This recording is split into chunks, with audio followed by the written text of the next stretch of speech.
سلامونه نیکې هیلې احترامات دوستانو، زه نغمه یو ځل بیا تاسو ته له MCL یوټیوب چینل څخه حاضر شوی یم. هیله لرم چې جوړ او روغ به یاست. دوستانو نن یوه زبردسته ویډیو درته وړاندې دوستانو ویډیو د مسنجر د یو خوندور سیټینګ په باره کې ده. نو دا ډېر خوندور سیټینګ دی. هغه دوستان چې غواړي څوک مزاحمت ورته کوي، مزاحمت ورته ونه کړي، نو دغه سیټینګ دی حتما اپلای کړي. راځو دوستانو سیټینګ نه پیل کوو. مخکې له دې چې په ویډیو پیل وکړو لارښوونه تاسو ته وکړو، نو تاسو زموږ یوټیوب چینل مه هېروئ. زموږ یوټیوب چینل در سره سبسکرایب کړئ، لایک یې کړئ، تر څو زموږ نورې خوندورې ویډیوګانې تر ټولو د مخه تاسو ته در ورسیږي. په یو لایک باندې ستاسو هېڅ نه کمیږي، خو مګر موږ ته ډېر قوت پرې راکول کېږي تر څو نوې ویډیوګانې او ښایسته ویډیوګانې تاسو ته جوړې کړو او بیا یې درته اپلوډ کړو.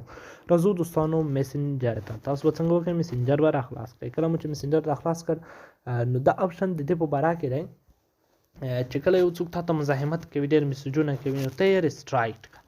میسج به هم درته کوي، دی راځي به هم تاته دوی طرفه به رسیږي، خو تاته به دلته مزاحمت نه کوي. تاته به دلته څنګه کېږي؟ میسج نه راځي دغه ځای کې، دغه نوټیفیکیشن ایریا، دغه کوم د میسجونو ځای چې دی په دغه ځای کې به تاسو ته میسج نه راځي. نو دغه کس دی ګورئ، دا زما دوهم اکاونټ دی په اصل کې. زه په دغه ځای کې څنګه کوم، یو دغه کس باندې اوس دغه سیټینګ اپلای کوم. بیا ګورئ، اوس لومړی راځم میسج کوم. تاسو وګورئ دغه زما بل اکاونټ دی، هلته مو لیدلو سلام. چې ما کله میسج وکړو، میسج تاسو وکسئ، دلته میسج راورسېده. کله چې دلته میسج راورسېده، اوس دغه کس ماته مزاحمت کوي. زه نه غواړم چې د میسجونه ماته وشي، خو د ده طرفه دی کېږي، بلاک هم نه دی، هېڅ هم نه دی، خو زما د طرفه دی ماته نه رسېږي او زه بیا په اخر کې ګورم.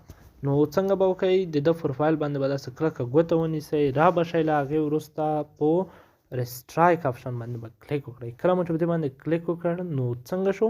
دغه کس لاړو. اوس ګورئ هغه ځای نه میسجونه کومه. لومړی خو تاسو وکتل چې ما سلام ولیکلو، میسج وشو. اوس سلام علیکم. هر څومره میسجونه چې کم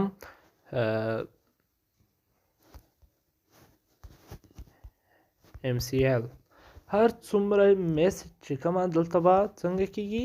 دغه اکاونټ ته به نه راځي. هلته ما ریسټرایک آپشن ورته فعاله کړو. اوس د ده د طرفه میسجونه کېږي، دا داسې فکر نه کوي چې زه د بلاک کړی یم، خو اما اوس هغه میسج چې کوم دی هغه دلته ماته نه رارسېږي. کله مې چې زړه وغوښتل، نو بیا راځم څنګه دلته په سرچ باندې کلیک کوم. هغه شی به ورتېر کړم تر څو درته واضح وي. دغه سرچ باندې کلیک کوم. اوس د هماغه کس نوم دلته سرچ کوم چې بیرته خلاصوم، مراد خان.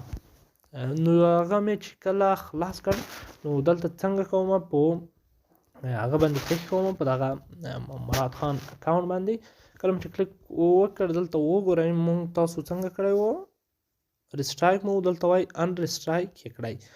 نو په دغه ځای باندې کلیک کوو، ان ریسټرایک کوئ. اوس په وګورئ د ده ټول میسجونه راورسېدل، اوس زه میسج ورکولی شم. نو دا دوستانو د میسنجر یو خوندور او نوی ټریک. هیله لرم چې د خوښې وړ مو ګرځېدلی وي، او تر بلې ویډیو مو په رب سپارم. الله په امان، ښه وختونه.